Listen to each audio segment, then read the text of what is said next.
I open my eyes and immediately wish I hadn't. I can tell by the stark fluorescent lights above me that I am in a hospital. I don't even need to remember what I've done to know I've made another bad decision. Then again, my life over the last few years has begun to feel like a series of bad decisions. The only problem is that there's an audience watching me, all shaking their heads along the way.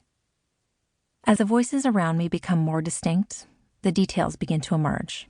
The party, the fight with my husband, the text message saying goodbye, the bottle of pills. But perhaps more than any bad decision, I remember the feeling, the voices in my head that said, they'd be better off without you. They being the audience, my blood, my loves, my husband Cale, and our 5 children, who are right now at home with the nanny, being told only that Mommy is in the hospital, not that she put herself there. I come to and begin to retch. Cale rushes in, and the look on his face once again makes me wish I hadn't woken up. It isn't a look of anger or frustration. It isn't even pity. It is love. And I'm just not sure I deserve it. I don't think I ever have. I turn my head and can't help but think what people would say if they saw us like this. Me lying in a hospital bed, my husband hovering over me crying because I've once again thrown our lives into disarray. The picture we present to people is so perfectly put together. Not a hair is out of place.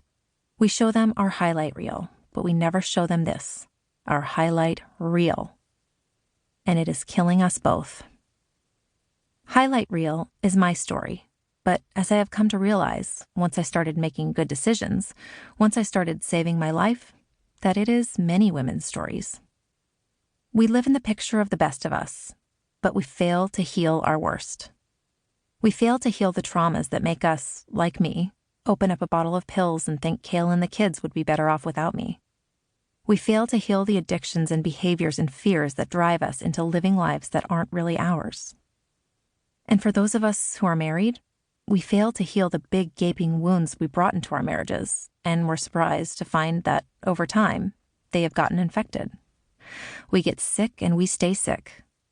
As long as the picture looks good, we think we can ignore the illnesses lying just below the surface until, one day, they erupt in the most unimaginable ways.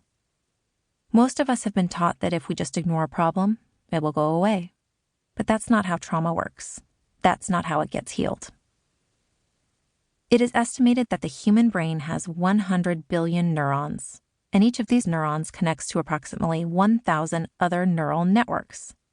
The brain fires off over 20 million billion, yes, million billion, calculations per second. If we were to lay out each neuron, we would have approximately 2 million miles of network. The problem is, when someone has experienced trauma, those neural pathways become distorted because trauma breaks the normal processing. Studies of the brains of human and animal subjects who have been victims of traumatic stress reveal differences in their brains when compared to those who have not.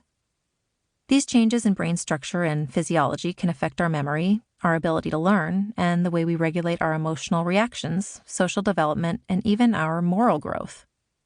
The brain is triggered into an intricate flight or fight dance in order to protect itself, and we begin to develop maladaptive ways to manage life. We're not able to exert rational control over things that other people can, things like alcohol, temptation, or our own feelings. This is why we can never escape unhealed trauma. It drives our behaviors and, of course, our bad decisions. We end up living in a state of short-term survival. What do I need right now to make me feel better, to make me feel safe? Unfortunately, when you're working from a trauma state, what makes you feel safe rarely provides true safety. That which is beneficial for short-term survival is not necessarily good for long-term health. Instead, the thing we use for short-term satisfaction, the drink, the cake or the lack of cake, the flirty text or the fight with our spouse, ends up bringing us only more dissatisfaction. It brings us more pain and ultimately causes more trauma, ensuring that the cycle continues until we end up in a hospital bed or on the edge of divorce or simply looking at ourselves in the mirror and wondering who we have become. I wish I could say that night at the hospital was my wake-up call, but at least I can say it was part of it. It helped me to begin opening the door to change even though the door was heavy, and I was pretty tired by the time I got there.